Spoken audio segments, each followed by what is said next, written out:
Okay, so I've watched a lot of videos about this camera, and by this camera I mean this one right here, A7C II. Let me just start off this video by saying that I've watched a lot of videos about this camera, but none of them actually answered my question. Is it a good enough of a replacement for a Fuji X100V, X Pro 3, or even like a Q2? I've used the Q2 extensively.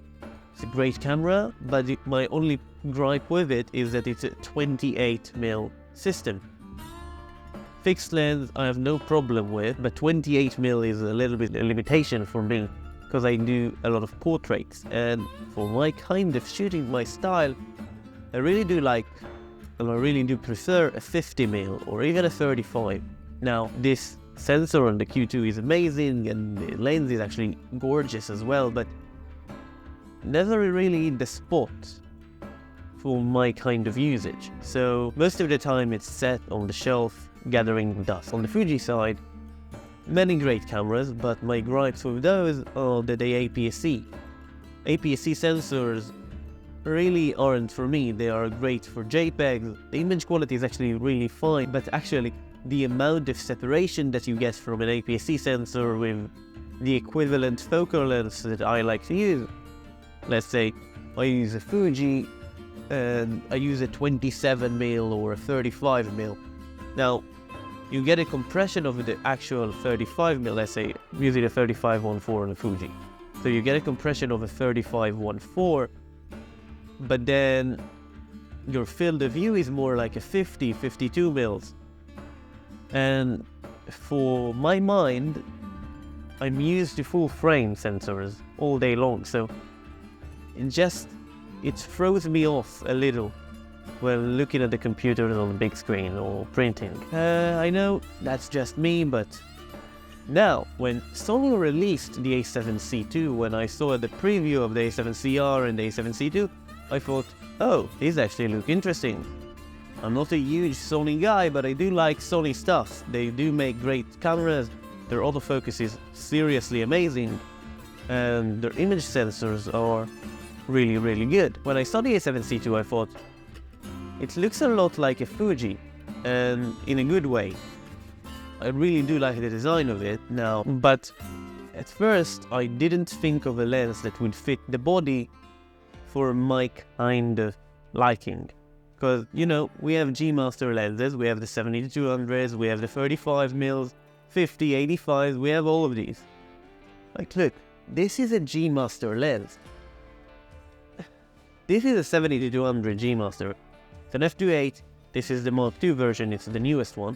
It's a great lens, it really is, but look, I can punch somebody with this. It's too big of a setup for me, for the A7C, of course. It's a small-ish, dare I say, retro-type body. I wanted to pair it with a smaller lens. I don't want the G-Master lenses because they're huge.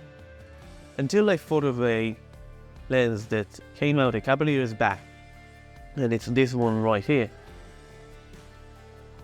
Don't know if there's focus on it, but this is the Sony 50mm f2.5G lens.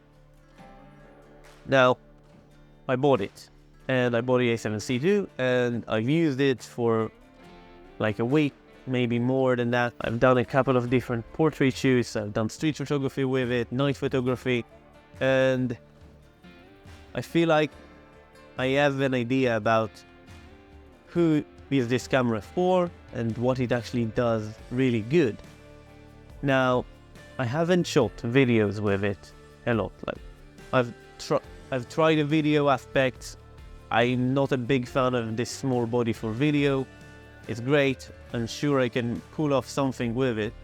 And maybe I'll do it in the next video or the next couple of videos, just to see what can I do with this small-ish body. As for photography, just for photography, this body is phenomenal, and I love this lens pairing with it. Now, it is so small, in fact, that it feels like an X100 in the end. The build quality is actually great, and the battery life is good, the EVF is fine. Yeah, it's not the highest quality, but it's fine for most usage. The screen is proper garbage, but it's fine for using. And the most important thing about the camera is the sensor, and the sensor is amazing. I mean, look, it's the same sensor as the A7 IV, but I have not used the A7 IV, right? I'm not a Sony shooter, so why would I? This camera is proper nuts. Like, I've pushed the ISO, I've shot photos with it in nighttime, sunsets. I've shot everything with that. I've shot everything with this body, and the image quality is phenomenal. It really is. There's a little secret sauce that I found with, dare I say, Sony film simulations, and I've tried my best to make them work. They are fun to use. They are not as good as Fuji's though. But I guess with a little more time, a little more tweaking, I'm gonna get them to work. I just don't know how the JPEGs are compared to Fuji's, because look, I only view the film simulations, even on a Fuji camera, just on screen. I don't care about it when I come to post-production, because I shoot raw. I really don't care about the JPEG. That's the honest truth. I don't care about JPEGs. I'm also a film photographer. If I want a baked-in file, I'm gonna shoot my film cameras, I'm gonna be fine. The autofocus here is next level, is just as the Sony A7R V, which I've used actually, and the autofocus is phenomenal. The AI tracking detection works phenomenally great. And yeah, it acquires focus ridiculously fast. I mean, it feels just as fast as my Canon R3, which is a $6,000+ camera. This isn't. This is a $2,000 camera. This is a $6,000 camera, what I'm actually shooting on this video right now. And the autofocus feels great for my kind of shooting scenario. People talk about this camera only having one card slot. I do not think it's a problem. I use a pro-grade card on it. It's a SD card, V60 card. It's fine for most scenarios. For photography, it's totally fine.